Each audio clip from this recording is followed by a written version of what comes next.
Hola, bienvenidos a todos a mi canal.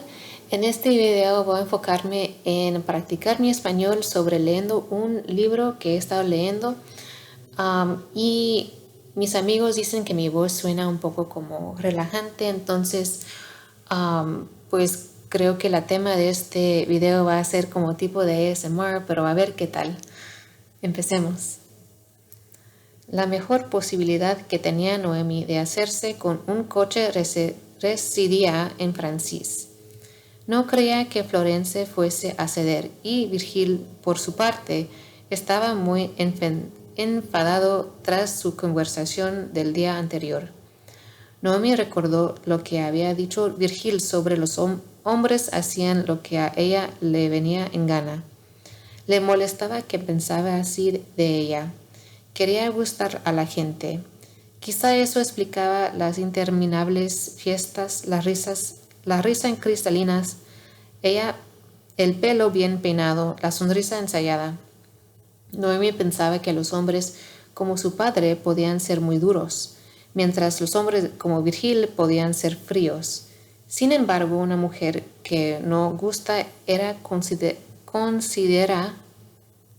Sin embargo, una mujer que no gusta era considerada como menos que una ramera, y había poco que una ramera pudiese hacer en la vida. Todas las puertas se le cerraban. Lo que estaba claro era que en aquella casa, Noemi no gustaba. Sin embargo, Francis era lo suficiente amigable con ella. Lo encontró en la cocina. Tenía un aspecto algo más apagado que en los días anteriores, casi como una delgada figurita de marfil. Sus ojos, sin embargo, eran vivaces.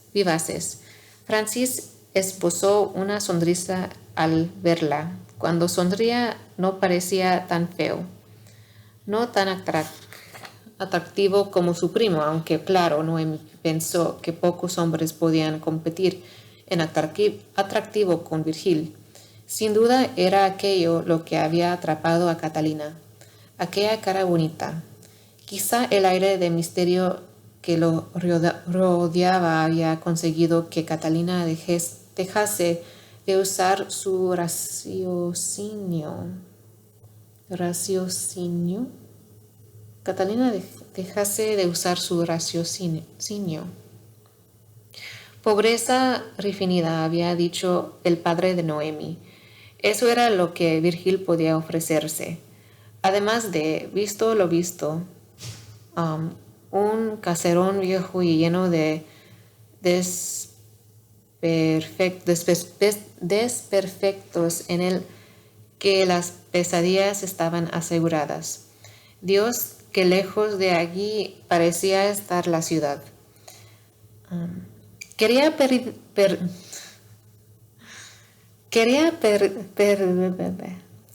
pedirte un favor, Francis, dijo Noemi en cuanto acabaron con la típica charla intrascendente de buenos días. Al hablar, él lanzó su brazo al de Francis con un gesto fluido nacido de la práctica. Echaron a andar juntos. Me gustaría tomar prestado uno de los coches para bajar al pueblo. Tengo algunas cartas que quiero enviar. Mi padre no sabe qué tal van las cosas. ¿Quieres que te lleve? Puedo conducir yo sola. Francis hizo una mueca Francis hizo una mueca vacilando. No sé qué diría Virgil al respecto. Ella se encogió de hombros. No hace falta que se lo digas. ¿Qué pasa? ¿Crees que no sé conducir? Puedo enseñarte mi licencia si quieres. Francis se pasó una mano por el pelo rubio. No, eso no es. Es que la familia es un poco particular en lo tocante a los coches. Y yo soy muy particular en lo tocante a conducir sola. Te aseguro que no necesito chaperón. Además, tú serías un chaperón horrible. ¿Y eso por qué? ¿Dónde se ha visto que un hombre haga de chaperón? Lo que hace falta es una tía, cuanto más insufrible. Lo que hace falta es una tía, cuanto más insufrible. Mejor te presento una de las mías durante un fin de semana. Si quieres, te la cambio por un coche. ¿Me ayudas, por favor? Estoy desesperada. Francis soltó una risita mientras Noemi lo guiaba afuera. Echó mano de las llaves que colgaban de un ganchito en la cocina. Lizzie, una de las criadas, amasaba pan en una mesa espolvoreada de harina. Me dio muestra alguna de haber visto ni a Francis ni a Noemi. El servicio de High Place era casi invisible, como en las fábulas de Catalina, como en La Bella de la Bestia. Sirvientes invisibles que preparaban las comidas y colocaban la cubertería de plata. Ridículo. Noemi se sabía el nombre de todos los miembros del servicio de su casa. Noemi se sabía el nombre de todos los miembros del servicio de su casa y, por supuesto, se les permitía hablar tanto como quisieran. Parecía un milagro que supiera los nombres del servicio en High Place. Le había pedido a Francis que se los presentase y él había accedido, siempre educado. Lizzie, Mary y Charles, los tres como si de la porcelana de los armarios cerrados se tratase, habían sido importados de Inglaterra hacía varias décadas.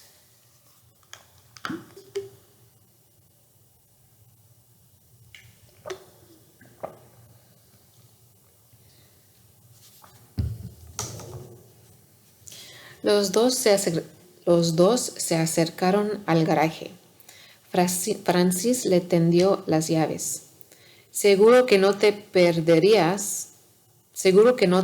perderás por el camino?, preguntó Francis, inclinado sobre la ventanilla para mirarla. Me las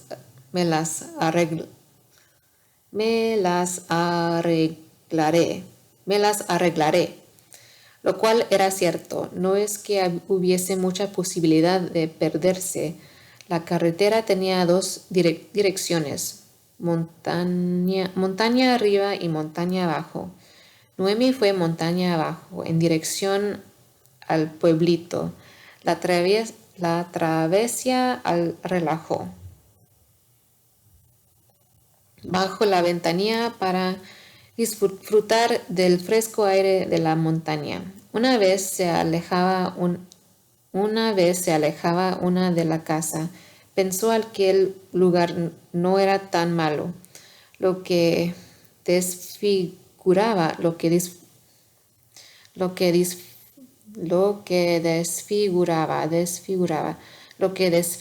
la tierra entera era la casa. Noemi estacionó el coche en la plaza del pueblo. Suponía que tanto la oficina de correos como la clínica estarían allí cerca. Así era, no tardó en ver la pequeña construcción de tonos blancos y verdes que se autoproclamaba.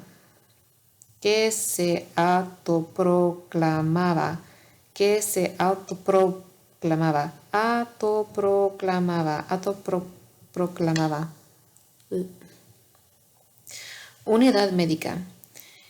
En el interior había 3 sillas verdes y varios carteles que informaban de todos tipos de enfermedades.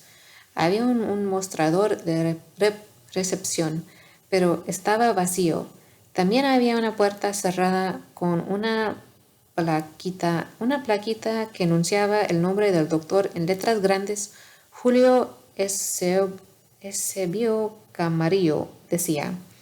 Noemi tomó asiento. Tras unos minutos la puerta se abrió y salió una mujer que llevaba un niño pequeño de la mano.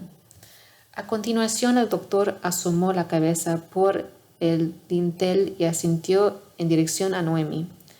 Buen día, dijo. ¿Puedo ayudarla?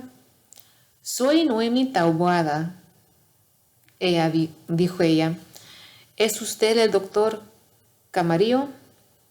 Tuvo que preguntar porque el hombre parecía bastante joven.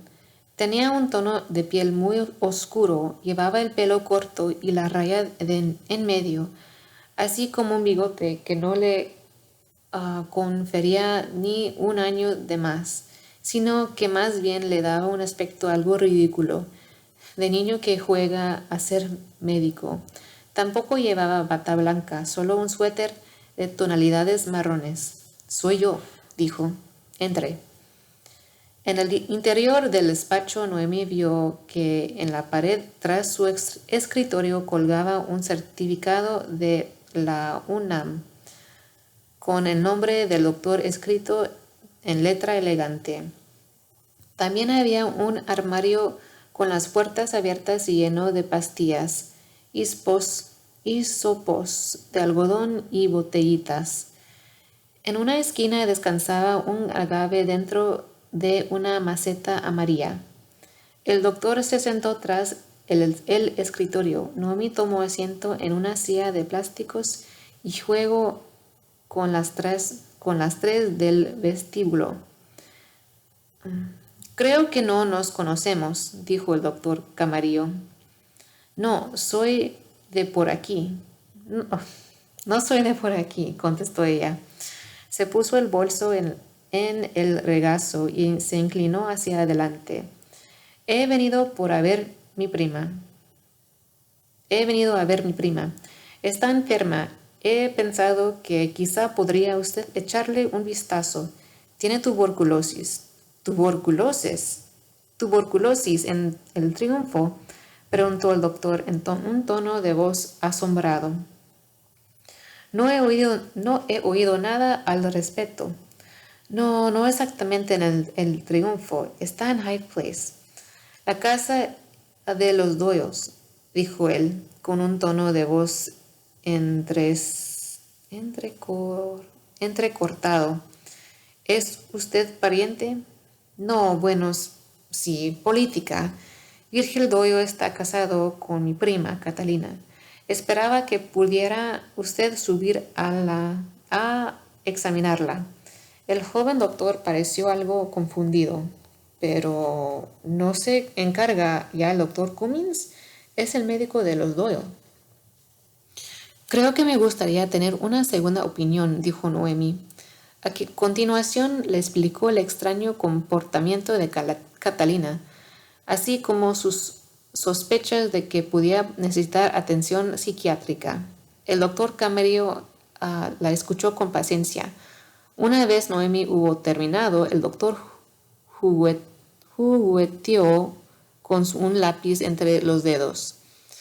La verdad es que no sé si seré buen recibido en High Place. Los Doyle siempre han tenido su propio médico. No se mezclan con la gente del pueblo, dijo. Cuando la mina estaba en activo y contrataban mano de obra mexicana, obligaban a los trabajadores a vivir en un campamento en la montaña. Arthur Cummins padre también se ocupaba en ellos.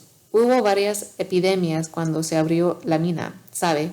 Murieron muchos mineros. Cummins no daba abasto, pero jamás solicitó ayuda local. No creo que tengan muy buena consideración a los médicos locales.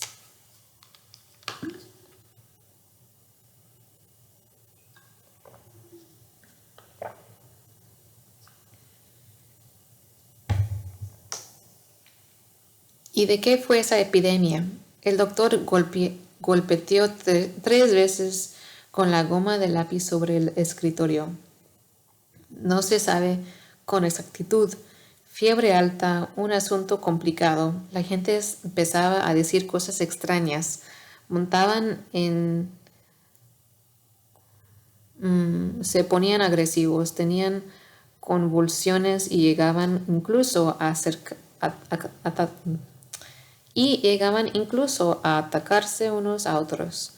Los que enfermaban morían, luego se calmaban las aguas y un par de años después la misteriosa enfermedad volvió a atacar. He visto el cementerio inglés, dijo Noemi. Hay muchas tumbas. Ahí solo están las ingleses. Ahí solo están los ingleses. Debería usted ver el cementerio del pueblo. Se dice que en la última epidemia, más o menos por la época en que estalló la revolución, los Doyle ni siquiera se molestaban en enviar los cadáveres al pueblo para que les diesen sepultura. Se limitaban a tirarlos a una fosa. Eso no puede ser cierto, ¿verdad? ¿Quién sabe? Aquella última frase tenía cierto regusto a aversión. El doctor no había llegado a decir, yo creo que es cierto, pero al parecer no veía razón alguna para que no lo fuera. Si sabe todo esto, debe de ser usted de el triunfo. Bueno, de por aquí cerca, contestó él. Mi familia vendía suministros a los trabajadores de la mina de los Doyle. Cuando la cerraron, se mudaron a Pachuca. Yo fui a estudiar a la Ciudad de México, pero ahora he vuelto. Quiero ayudar a la gente de aquí. En ese caso, debería de usted ayudar a mi hermana, a mi prima, dijo ella. ¿Puedo subir a la casa, por favor? El doctor Camarillo sonrió, pero negó con la cabeza de un ademán de disculpa.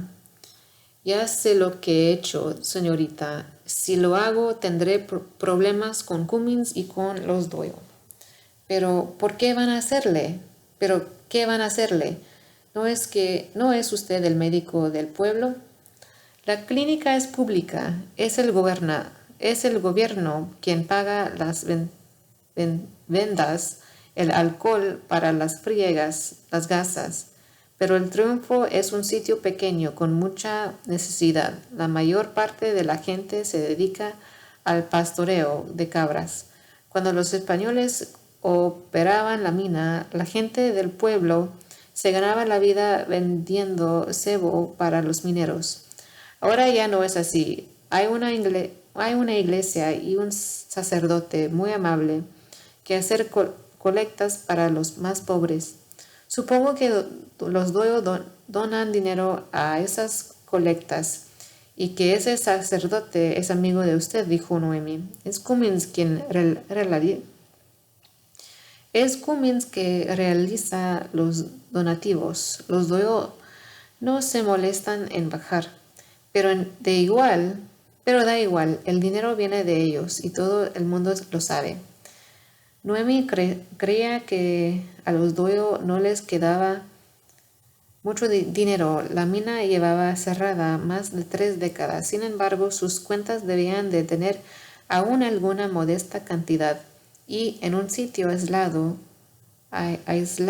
como el Triunfo, un poquito de dinero se podía estirar mucho tiempo. ¿Qué podía hacer? Lo pensó a toda prisa y decidió aprovecharse de aquellas clases de teatro que su padre había considerado una pérdida del dinero. Así pues, ¿no piensa usted ayudarme? ¿Les tiene miedo? Oh, no me queda un solo amigo en el mundo. Se aferró a su bolso y se puso a pie despacio. El labio inferior le temblaba, melodramático. Cuando ejecutaba aquella maniobra, a los hombres solía entrarles el pánico. Temían que empezase a llorar. Temían que empezase a llorar. Todos los hombres tenían miedo de las lágrimas, de encontrarse de pronto con la obligación de lidiar con una mujer histérica. El médico le hizo gestos para que se calmase y se apresuró a decir: no, yo no he dicho eso. ¿Entonces qué? Lo presionó ella, hablando en tono esperanzado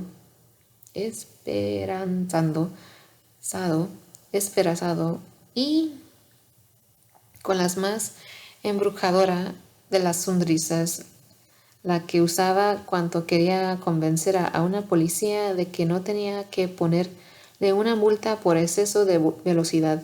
Doctor, si me ayuda, me hará la mejor, más feliz del mundo. Aunque acceda a ir a verla, yo no soy psiquiatra. Noemi sacó un pañuelito y agarró con fuerza un pequeño recuerdo visual de que en cualquier momento podía estallar en lágrimas y empezar a secar los ojos con él. Soltó un suspiro. Podría ir a la Ciudad de México, pero no quiero dejar sola a Catalina, sobre todo si no es necesario. Quizá me equivoqué. Me ahorraría usted un largo viaje de ida y vuelta. El tren no pasa a diario. ¿Podría hacerme el favorcito? ¿Vendrá conmigo? Noemi lo miró. Él le devolvió una mirada cargada con cierta dosis de escepticismo. Sin embargo, acabó por asentir. Pasaré el lunes alrededor del mediodía. Gracias, dijo ella. Se puso en pie con rapidez y le estrechó la mano. Entonces recordó el largo encargo que le había hecho y se detuvo. Por cierto, ¿conoce usted a una tal Marta Duval? ¿Piensa usted hablar con todos los especialistas del pueblo? ¿Por qué dice eso? Marta es la curandera del triunfo. ¿Sabe usted dónde vive? Mi prima quería que le pidiese un remedio. Ah, sí, bueno, supongo que tiene sentido. Marta hace mucho por las mujeres del pueblo. El té de gordolobo sigue siendo un remedio popular contra la tuberculosis y sirve de algo. Bueno, no viene mal para la tos.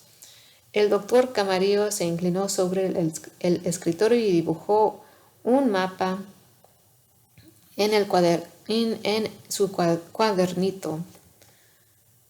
Una vez terminado, se lo tendió. Noemi decidió ir a pie hasta la casa de la señora Duval porque el doctor le dijo que no quedaba lejos.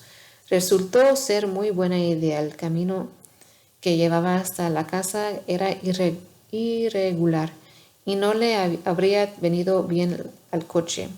Las calles no parecían seguir ningún plan urbanístico, sino que se repartían de manera caótica. A pesar del mapa, Noemi tuvo que pararse a preguntar por la dirección correcta. Habló con una mujer que llevaba ropa enfrente de su casa.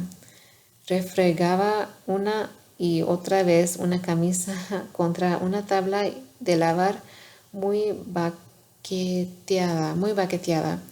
La mujer dejó a un lado la barra de jabón y le dijo a Noemi que tenía que subir la colina un poco más para llegar a la casa.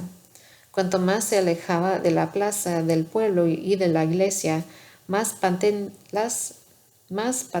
se hacía el estado de descuido en que se encontraban las cosas. Algunas no eran más que cales de ladrillos desnudos. No parecía gris, polvoriento, con cabras esqueléticas, um, y, y gallinas encerradas tras vallas desvencijadas. Algunos hogares estaban abandonados, carecían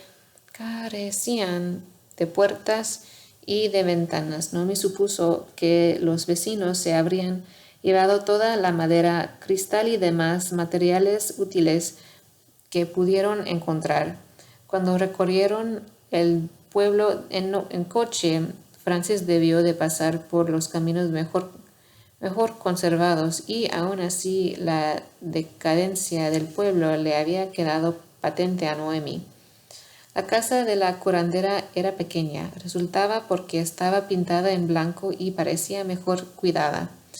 En la puerta había una mujer con el pelo recogido y una larga trenza, sentada en una sillita de 3 patas, con un mandil azul. Junto a ella había 2 tazones. Estaba pelando cacahuates. En uno de los tazones tiraba el cacahuate recién pelado y en el otro las cáscaras. Noemi se le acercó, pero la mujer no alzó la vista. Canturreaba una melodía.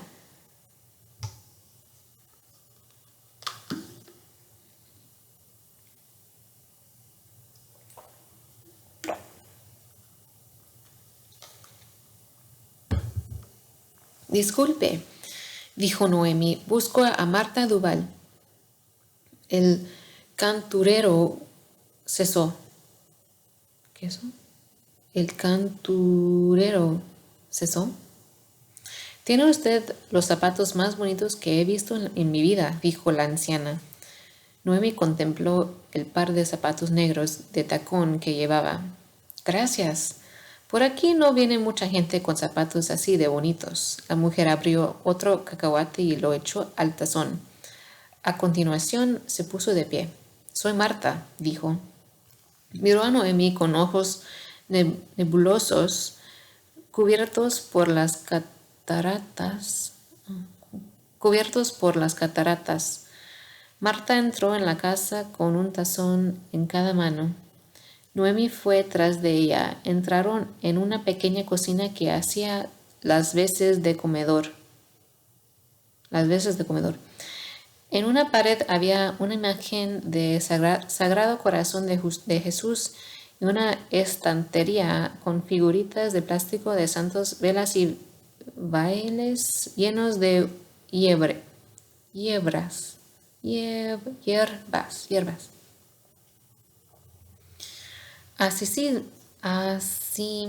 Asimismo, el techo colgaban más hierbas y flores secas, llevanda, epazote y ramitas de ruda. Noemi sabía que algunos curanderos hacían todo tipo de remedios, capaces de usar diferentes hierbas para contrarrestar de todo, desde rescasas hasta fiebres, e incluso trucos contra el mal de ojo. Sin embargo, Catalina nunca había sido el tipo de persona que confiase en semejantes curas. El primer libro que había despertado el interés de Noemi en antropología había sido Brujería, Magia y Oráculo entre los Azande. Pero cuando quiso comentarlo con su prima, Catalina se negó a hablar del tema. La mera palabra brujería le daba miedo y una curandera como Duval no quedaba muy lejos de lo que se entendía por brujería, no solo por los tónicos que creaba, sino por la capaz de expulsar el sigüel o el espanto solo con colocar una cruz hecha de palmas sobre la cabeza del afectado. No, Catalina no habría sido capaz de llevar una pulsera hecha de chiporro en la muñeca, pero entonces ¿cuánto habían cambiado las cosas para que ahora Noemí estuviese en aquella casa, hablando con Marta Duval? La anciana colocó los tazones en la mesa y apartó una silla. Cuando se sentó hubo un súbito aleteo que sobresaltó a Noemi. Un loro atravesó el aire y se posó sobre el hombro de la anciana. Siéntese, dijo Marta, echó mano de un cacahuate y se lo dio al loro. ¿Qué desea? Noemi se sentó frente a ella. Hizo usted un remedio para mi prima, pero se le ha acabado. Necesita más. ¿Qué remedio era? No estoy segura. Se llama Catalina. ¿La recuerda? ¿Es la chica de High Place? La anciana sacó otro cacahuate y le dio y se lo dio al loro. El animal echó la cabeza hacia atrás y contempló a Noemi. Sí, Catalina. ¿Cómo se conocen ustedes dos? En realidad no la conozco mucho.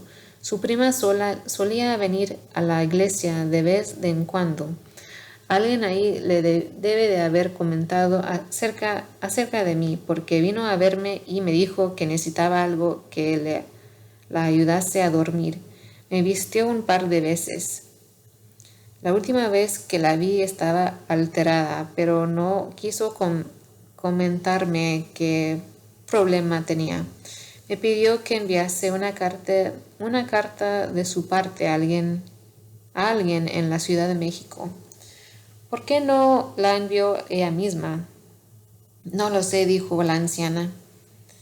Si no nos vemos este viernes, por favor envía esta carta. Eso es lo que me dijo, así que la mandé. Como le he dicho, no quería contarme qué problema tenía. Dijo que sufría de malos sueños, así que intenté ayudarla con eso.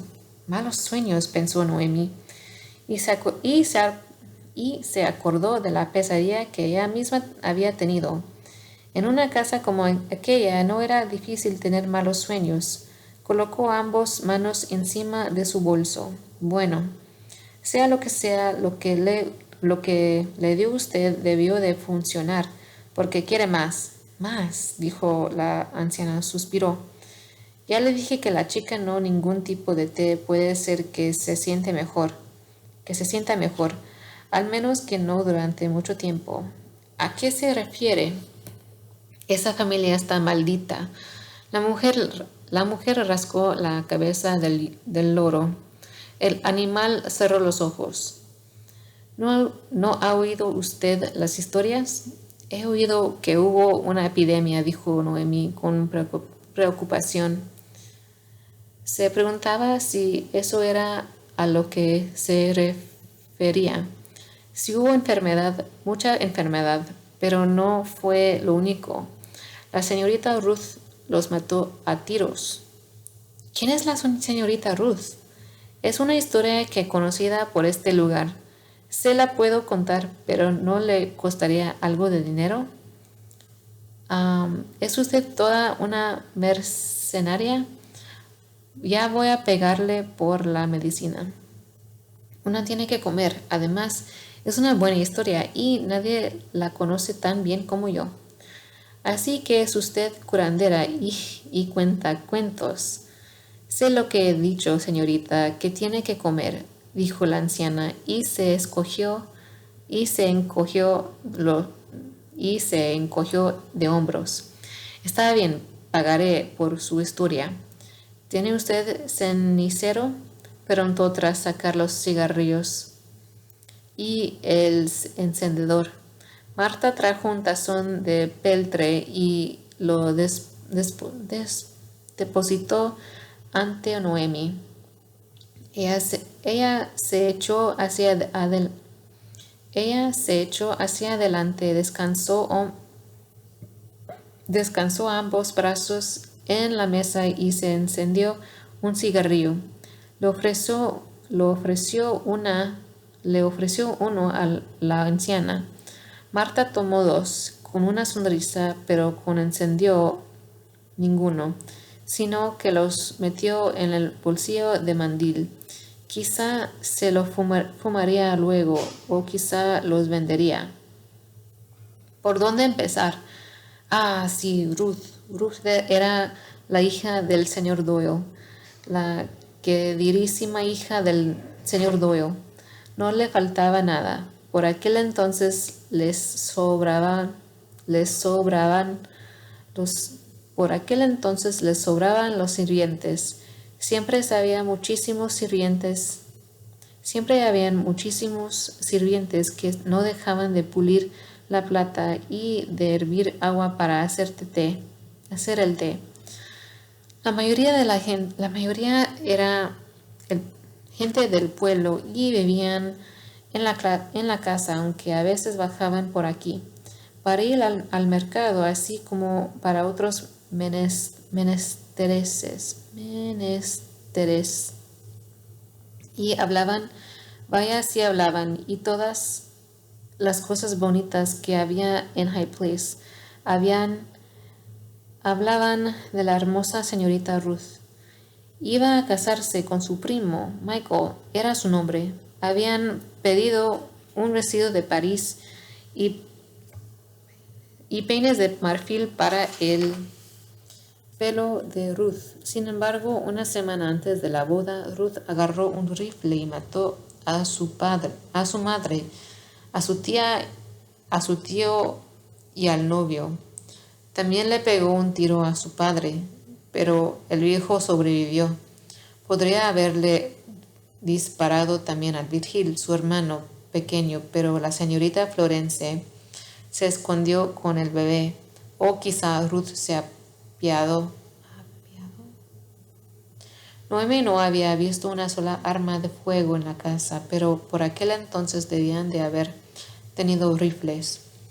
Ahora solo habían plata en aquellos gabinetes. Noemi tuvo la absurda idea de que quizá la asesina hubiese empleado balas de plata. Cuando acabó de matarlos a todos, se apuntó con el rifle y acabó con su propia vida. La anciana abrió otro cacahuate. Qué relato tan macabro. Y sin embargo aquello no parecía la conclusión, sino una mera pausa. Hay más, ¿verdad? Sí. No va a contarme el resto. Una tiene que comer, señorita. Pagaré. No será usted una tacaña, ¿verdad? Nunca. Noemi dejó el paquete de cigarrillos en la mesa. Marta extendió una de aquellas manos arrugadas y sacó otro. Una vez más se les metió en el bolsillo del mandil. Sonrió. Los sirvientes se fueron después de aquello. En High Place se quedó sola la familia y los criados más alegados,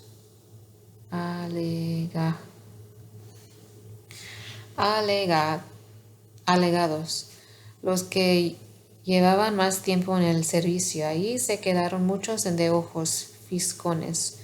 Un día la señorita Florence apareció en la estación del tren. Se tomó unas vacaciones lejos de ahí, cuando antes jamás había puesto un pie fuera de la casa. Cuando volvió se había casado con un jovencito. Richard era su nombre. Richard no era como los Doyle. Era hablador. Le gustaba bajar en coche al pueblo a echar un trago y charlar. Había vivido en Londres y Nueva York, en la Ciudad de México. Una comprendía enseguida que la casa de los Doyle no era su lugar favorito del mundo. Si hablaba mucho es verdad, pero luego empezó a decir cosas muy extrañas. ¿Qué tipo de cosas? Hablaba de fantasmas, de espíritus, del mal de ojo. El señor Richard era un hombre fuerte. Hasta que dejó de serlo, empezó a tener un aspecto mucho más delgado, rayado. Dejó de venir por el pueblo hasta que desapareció por completo. Lo encontraron en el fondo de un barranco. Por aquí hay muchos barrancos y si se habrá dando cuenta. Y en el fondo de uno de ellos estaba Richard, muerto a los 29 años. Dejaba un hijo tras de sí. Francis, pensó Noemi. El pálido Francis, que su pelo suave y sonrisa aún más suave. No había oído nada de toda aquella saga familia, pero por otro lado supuso que no es el tipo de cosa que se va contado por ahí. Suena todo muy trágico, pero no entendió por qué dice usted que es una maldición. Usted diría que es una coincidencia, ¿verdad? Sí, supongo que usted sí, pero el hecho es que todo lo que tocan los dos acaba podrido. La mera palabra sonaba muy fea, parecía pegarse a la lengua. Noemi tuvo ganas de morderse las uñas, a pesar de que jamás había hecho tal cosa. Era muy considerada con sus manos y habría consentido tener las uñas feas. Aquella casa era muy extraña. Los Doyle y sus sirvientes eran un puñado de gente muy rara, pero ¿una maldición? No. Podría ser una mera coincidencia, dijo y negó con la cabeza. Podía ser. ¿Puede preparar usted el mismo remedio que le dio a Catalina la última vez? No resulta fácil. Tengo que reunir los ingredientes, cosa que me llevará un poco de tiempo. Además, no resolverá nada. Ya sé lo que he hecho. El problema es la casa, la maldición que pasa sobre ella. Súbase a un tren y deje todo esto tras de sí, señorita. Eso es lo que le dije a su prima. Pensé que me haría caso, pero que no sabré yo. Sí, seguro que sí. Sea como sea, ¿cuánto cuesta el remedio? Preguntó Noemi. ¿El remedio y las historias? Sí, eso también. La mujer mencionó un precio. Noemi abrió el bolso y sacó unos cuantos billetes. Marta Duval podía tener cataratas, pero vio los billetes sin la menor dificultad. Tardaré una semana. Venga entonces, aunque no prometo nada, dijo la anciana. Extendió la mano y Noemi puso en ella los billetes. La mujer los dobló y los metió en el bolsillo del mandil. ¿Me da otro cigarrillo?, añadió. Está bien, espero que le guste, que le gusten, dijo Noemi y le dio otro. ¿Son galioses? No son para mí. Entonces, ¿para quién son? Para San Lucas el Evangelista. Para San Lucas el Evangelista, dijo, y señaló a una de las figuritas de plástico que las estanterías. Cigarrillos para los santos. ¿Le gustan? Pues tienen un gusto muy caro, dijo Noemi. Se preguntó si podría encontrar en el pueblo algo remotamente parecido a cigarrillos gauleoses. Pronto se le agotarían las existencias. La mujer sonrió. Noemi le tendió otro billete. Al infierno con todo. Como bien había dicho, una tenía que comer. Dios sabría cuántos clientes tenía la anciana. Marta pareció muy contenta. Volvió a sonreír. Bueno, me voy. No deje que San Lucas el Evangelista se fume todos los cigarrillos de golpe. La mujer se rió. Ambas salieron y se dieron la mano. Entonces la anciana entrecerró los ojos. ¿Qué tal duerme usted?, preguntó. Bien. ¿Tiene ojeras? Es por este frío, no me deja dormir por la noche. Espero que sea eso. Noemi pensó en aquel extraño sueño, el resplandor dorado. Había sido una pesadilla de lo más repulsiva, pero no había tenido tiempo para reflexionar sobre ella.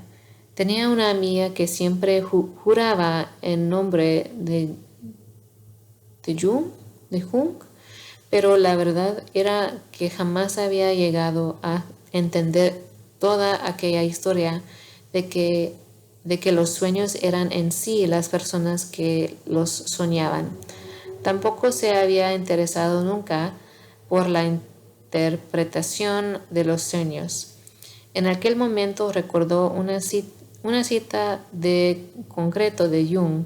Cada persona proyecta una sombra y como si de una sombra se tratase, las palabras de la anciana siguieron a Noemi mientras regresaba a High Place.